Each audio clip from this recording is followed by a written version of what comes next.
Magbukas tayo ng pabango. Meron akong dalawang perfume na binili dun sa duty free. So, ito siya.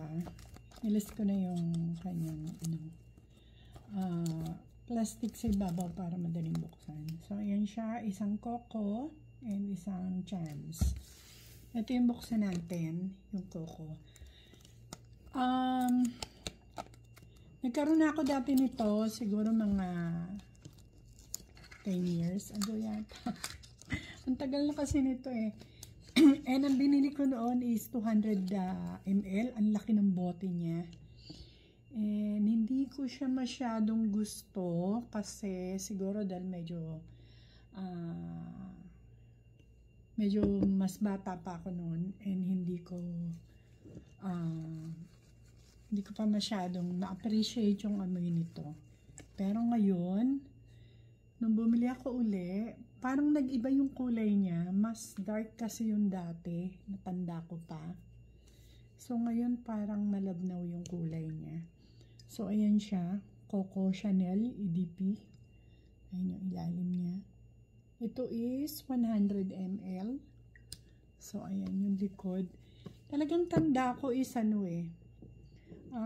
mas dark dito. And malaki yung bote ko dati. And halos magsawa ako doon kasi hindi ko nga siya masyadong gusto. Pero ginagamit ko siya. Pinilit kong ubusin yung 200 ml. Pakita ko sa inyo kung gaano kalaki yung bote ng 200 ml. Pero hindi Coco Kunin ko yung isa kong bote. Ayan. So ganito yung bote ng 200 ml. So ito yung 100 ml. So, ayan siya. Mas mataba and mas matangkad. O, diba? Ganito kalaki dati yung binili ko na Coco Chanel. And talagang pilit na ubusin ko yun.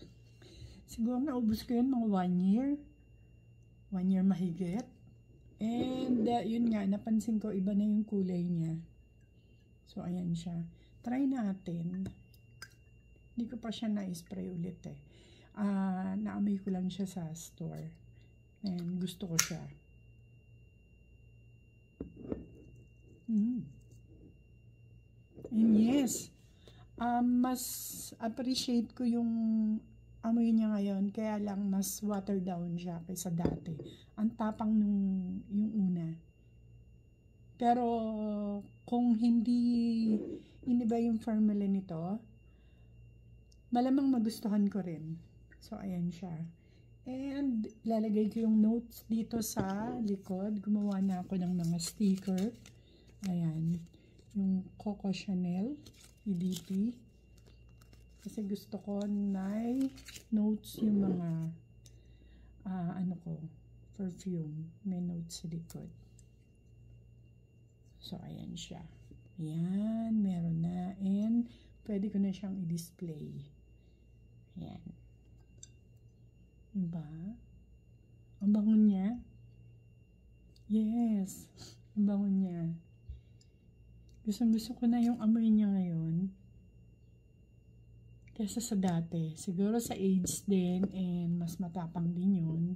Pero sa tingin ko kahit na hindi binago, magugustuhan ko na siya ngayon. Ang bango. So, ayan. Ang aking Coco Chanel na EDP. Ang bango niya. Bagay ito sa gabi, yung mga date. And bagay din siya sa malamig. Pero kung hindi naman malamig, alam mo, summer o ganon, control nyo lang yung yung spray nyo. Pero habang tumatagal naman siya, nawawala yung sharp niya. And, ayan, nagiging siya, nagiging medyo musky and yung rose. Pag Chanel kasi, ang tapang nung aldehyde niya. Ayan, ang bango. So, ayan siya. So, next natin bubuksan sa next video na lang yung isa naman, yung Chance. So, ayan siya. Thank you.